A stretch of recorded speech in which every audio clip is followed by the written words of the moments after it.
Assalamualaikum buat teman-teman pecinta merpati mania. Bertemu lagi dengan saya di channelnya Wong Sodrun. Untuk kali ini saya akan menjelaskan tentang kapan dan apa fungsinya mencopot bulu ekor pada biik merpati, mencopot bulu selendang pada piye, dan mencopot penjawat. Jadi gini, ketika si merpati memasuki masa rawat, kalau dari segi umur saya kurang tahu ya, dalam artian susah lah untuk patokan mau mencopotnya kapan. Tapi kalau pengalaman saya, mencopot bulu ekor pada merpati itu biasanya saya pada bulu kurang 4, katakanlah sudah ganti bulu 6 bulu pertama ini, jadi kurang 4 ini saya mulai copot. Kalau ini kan kurang sisa 2, sudah nyopot 8 sisa 2 lah. Kalau ini sudah terlalu atau agak telat gitu ya. Jadi yang paling ideal itu mencopot bulu ekor, bulu penjawat, dan bulu selendang pada merpati itu kurang lebih sisa bulu piye kurang 4. Jadi gini loh, ini bisa dilihat ya. Jadi udah paham lah ya, kira-kira patokannya bukan umur tetapi pada bulu merpati itu sendiri kurang berapa. Karena kalau dari segi umur, masing-masing merpati terkadang punya karakter nyopot bulunya itu berbeda-beda. Ada yang nyopotnya cepat, ada yang nyopotnya lama. Jadi kalau dari segi umur susah untuk patokan. Jadi yang paling ideal adalah menggunakan patokan bulu lar primer.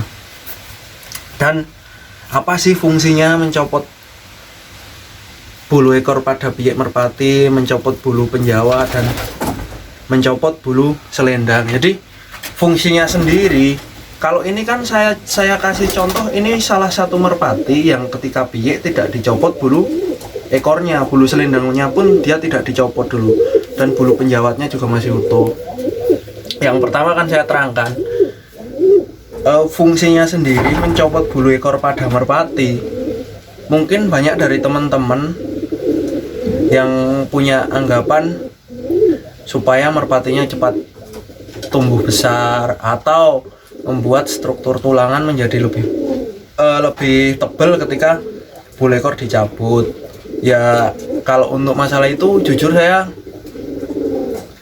kurang tahu ya, karena saya mungkin masih kurang mempelajari tentang fungsi kalau mencopot bulu merpati terhadap pertumbuhan si merpati itu sendiri. Cuman dari pengalaman saya, mencopot bulu merpati itu, mencopot bulu ekor pada biik merpati itu tujuannya untuk ketika dalam posisi masa latih, katakanlah bulu fit itu biasanya saya mulai melatih merpati itu paling enggak bulu kurang 2 lah. Ini harusnya udah memasuki masa latih atau masa perawatan.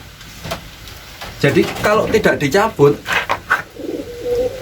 ekor si merpati itu, kalau dalam bulu fit nanti akan nyopotnya satu-satu. Bahkan kemungkinan bisa jadi kalau dia ketika dilatih turun bisa nyopot sendiri separuh. Jadi ketika bulu ekor merpati copot sendiri, tidak dibantu dengan tangan, itu akan merugikan kita sebagai pemain merpati. Karena apa?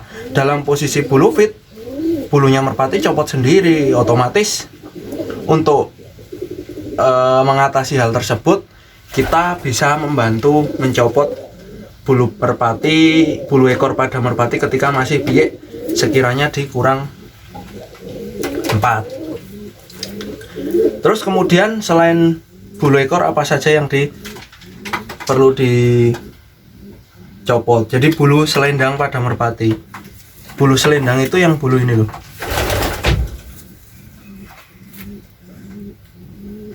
Jadi bulu primernya kan ini. Nah, ini bulu selendang pada merpati. Bulu sekundernya yang ini. Nah, ini kalau posisi piye ini juga harus dicopot. Kapan waktu mencopotnya ya sama mencopot bulu ekor pada merpati. Terus kemudian yang sebelah.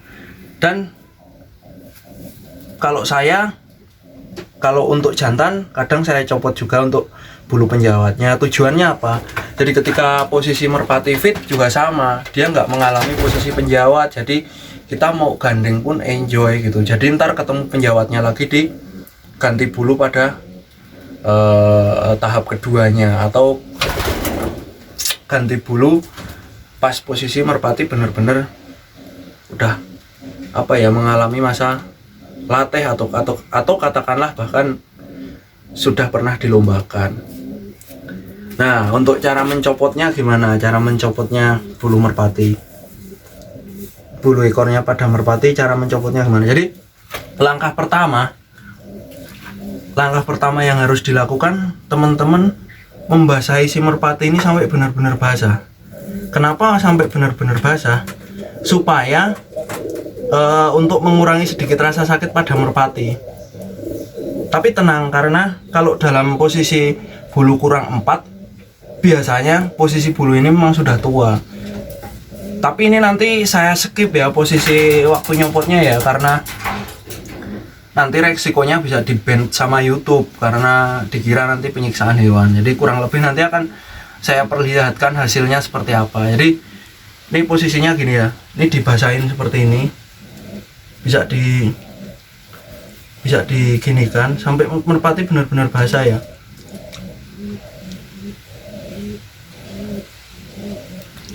Kalau dalam istilahnya bisa dikatakan sedikit untuk membius si merpati. Ini bisa benar-benar basah begini.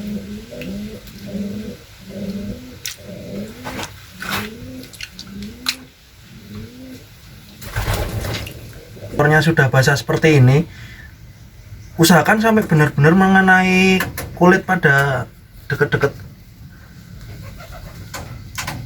pangkal ekornya ya, supaya benar-benar merpati itu basah gitu loh, atau sedikit agak kedinginan lah gitu, karena untuk membius rasa sakit ketika bulunya nanti dicopot.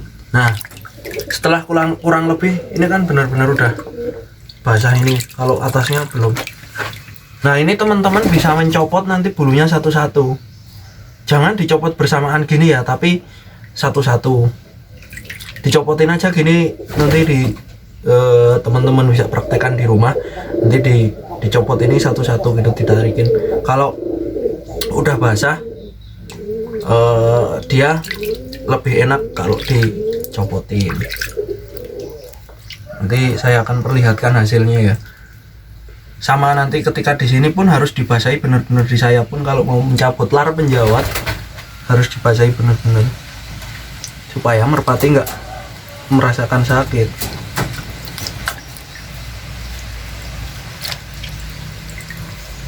Kurang lebih nanti hasilnya seperti ini. Kalau bulu ekornya sudah dicabut, bulu selendang merpatinya sudah dicabut. Kalau tujuannya ya seperti yang saya katakan itu, jadi ketika posisi nanti si merpati ini bulu fit, dia sudah tidak copot lagi, tidak ada yang netes lagi karena sudah dibantu kita copot atau sudah kita bantu copot bersamaan. Ini untuk lar penjawatnya belum, nanti akan saya jelaskan lagi supaya dipraktekin teman-teman itu nanti tumbuhnya itu kalau ini dicabut tetap sempurna, tidak kalau di sini bahasanya bungker atau dia nggak normal lah gitu tumbuhnya. Jadi untuk lar penjawat ini karena dia sangat sensitif, lakukan sangat hati-hati ya. Jadi ini benar-benar ditempelin, dibasahin seperti ini sampai dia nempel di kulitnya lagi seperti ini.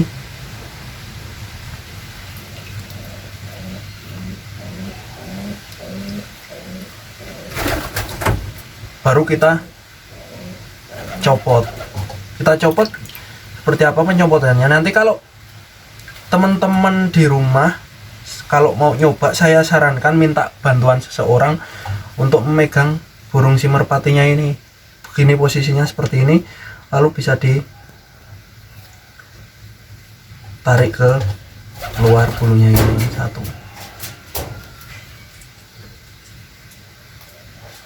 Kurang lebih seperti itu ya.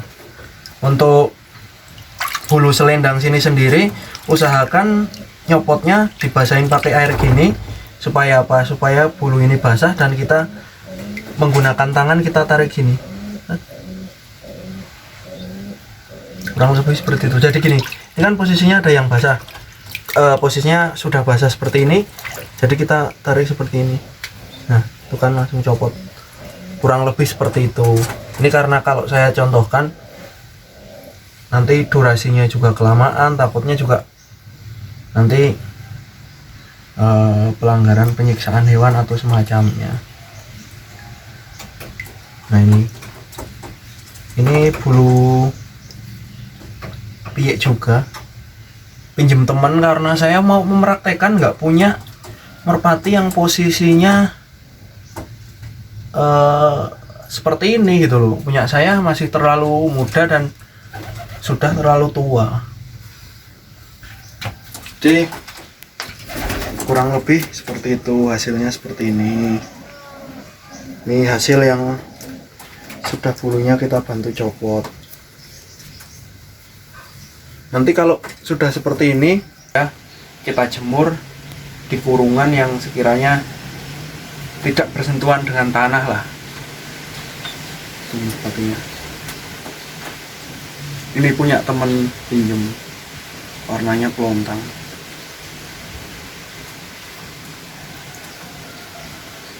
Hasilnya kurang lebih seperti ini. Oke, itu saja sekiranya yang bisa saya bagikan. Jadi kalau mungkin dari teman-teman punya anggapan lain tentang kenapa mencopot, apa fungsinya mencabut bulu ekor, ya boleh saja, anggaplah itu sebagai wawasan tambahan. Kalau saya sendiri dari pengalaman jujur mencabut bulu ekor itu supaya ketika nanti bulu fit dia sudah tidak copot satu-satu lagi karena sudah kita bantu copot bersamaan. Kurang lebih itu saja. Thank you.